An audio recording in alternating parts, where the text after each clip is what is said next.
Let me take a look at the room real quick. It says minor league. No, man, y'all are a lot better than minor league, man. Let me tell you. When you play this game of football, tomorrow's not promised to anybody. So I appreciate each and every one of y'all that brought it, and congratulations to everybody who's honored here tonight. So I'm gonna start with this, a little bit of a joke, because I'm sitting in the back of the room and watching what's going on. Derek leans into me and says, "Yo, bro, I didn't know I needed to present. You got me?" Real talk. So, first thing in my mind is, damn, what the hell am I going to say? All right, let me think about this. But what I will say is, football is a fraternity. Everybody in this room is like a brother. I love the fact that this man standing up and saying, "Who's going to be my bitch tonight?" Trust me when I say playing wide receiver, I said that every time I lined up across from my quarterback.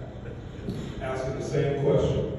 Telling them, "Hey, we're running over your ass right now for the touchdown, and there's not a damn thing you can do about it." We've done that plenty of times.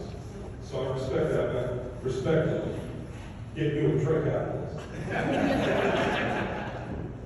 But what can I say about my brother? We met each other in '98. We've known each other for a long time, played football together for a long time. This man has been through thick and thin with me, football-wise, personal-wise, everything. Love him to death. When you meet somebody from such a young age and you start playing football together, I've heard some stories up here where you guys are talking about each other and saying, "Hey, that's my brother," even though we were not born from the same parents. So understand that. Everybody who's sitting here who didn't play football, you have a little bit of an understanding from it. But those of us who played football understand we went to battle. And by the way, my Marine over here, thank you for your service, brother. I appreciate you.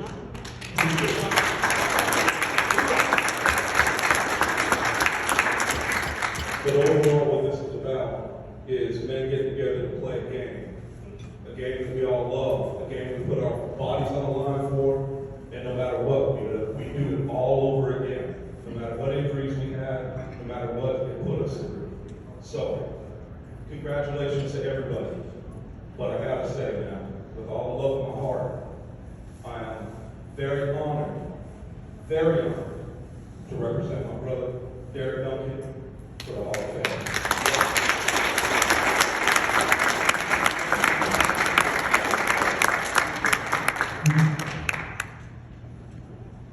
So that's my boy, Veira. Chris is who actually introduced me back into full contact sports. I got injured at age 16, and my family couldn't afford insurance to get me to get the knee surgery I needed, so I had to rehab for 3 years, graduated high school, was done playing ball. I was a 4-star recruit in baseball, and completely got away from all sports, started playing flag football, non-contact. He saw me out practicing and said, "You're a big dude, you look strong, you should come play with us." And I fell in love with contact sports again at age 19 because of that man right there. So thank you, Chris, for being here. I want to thank all of the inductees tonight for being here. Congratulations to every one of you, and especially the support staff and families that are here supporting your men. You guys are the rock that allows us to have a foundation to grow from. Without you, we ain't shit. I need every person in here who's not a football player that's here supporting us today to understand what we need to all of us. And with that, I want to thank my wonderful wife in the back standing up and supporting me. Jennifer, you're my everything. Thank you so much for allowing me to be here.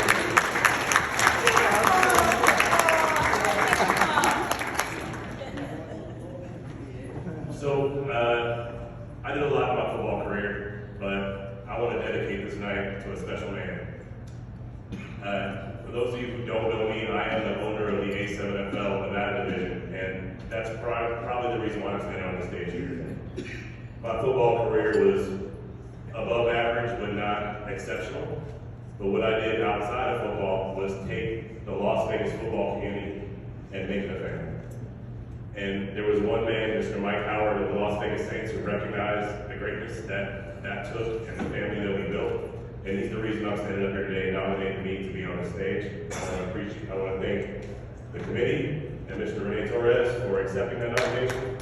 Even though I wasn't a regular football player like you guys at the 11-man level, I did play a couple years 11-man and had a decent career, but I wasn't great like some of these dudes around here. But what I have been great at is helping everyone in this room and the people underneath you elevate their game so they can have a real career, a real life, a real family playing football, and that's what I'm here to do. So I want to dedicate this night to a man who brought me back to football. So at 36 years old, I retired from the game and got into community service and started running the Elks Lodge here in Las Vegas. At age 39, I invited a bunch of community stakeholders in Las Vegas to the Elks Lodge and said, hey, Vegas doesn't get the looks they need on a national level. We got 4 perennial top 25 teams that are in Las Vegas that are destroying people around the country, but people never come here to recruit the way they need to. We need to host a national combine here. 14 people came that day, and one man, Mr. Donnie Bunak, showed up and looked at me and said, I heard you play quarterback. I was like, yeah, I'm a damn good quarterback. He's like, you should come out and try for my Las Vegas Lions 11-man tackle football team. I said, I'm broken, I'm old, I don't want to do that.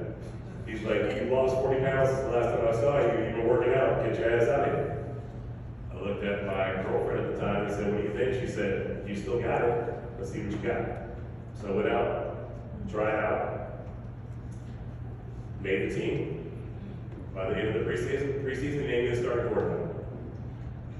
Right before 2 days before our first game, I threw out my left shoulder. I'm a right-handed quarterback, but I lost my whip and I couldn't throw the ball with 30 yards, so I retired again. And I became his quarterback's coach. Third game, I became his offensive coordinator, and we became really good friends. But it was the men that I met that day that gave me the assets I needed to start the A7FL in Nevada, and if it wasn't for that day and Donnie Bunak's mentoring and what he did for me and what he brought to me in this game, I would not be standing on this stage today.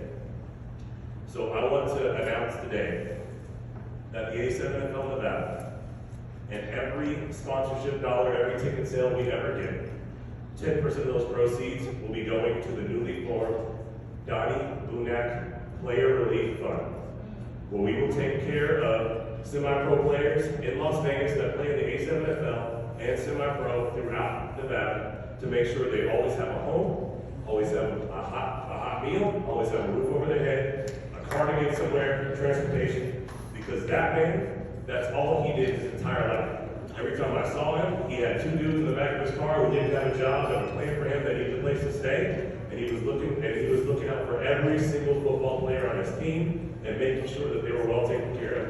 And his family's here tonight celebrating us. So Neela, Ramsey, his sister, thank you so much for being here tonight. I love you guys. I love the man.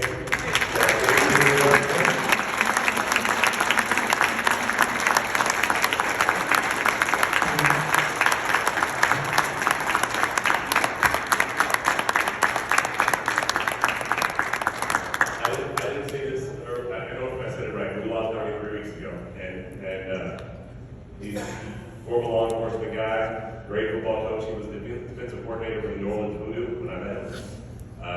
Just a real good cat. So I want to say thank you to everyone in attendance tonight. You are all special to me, even if I haven't met you. If you see me on the street, tell me I saw you tonight, and I will do anything in my heart to make sure you have an amazing day and an amazing life, because that's who Donnie was, and that's who I'll be for the rest of my life. Thank you.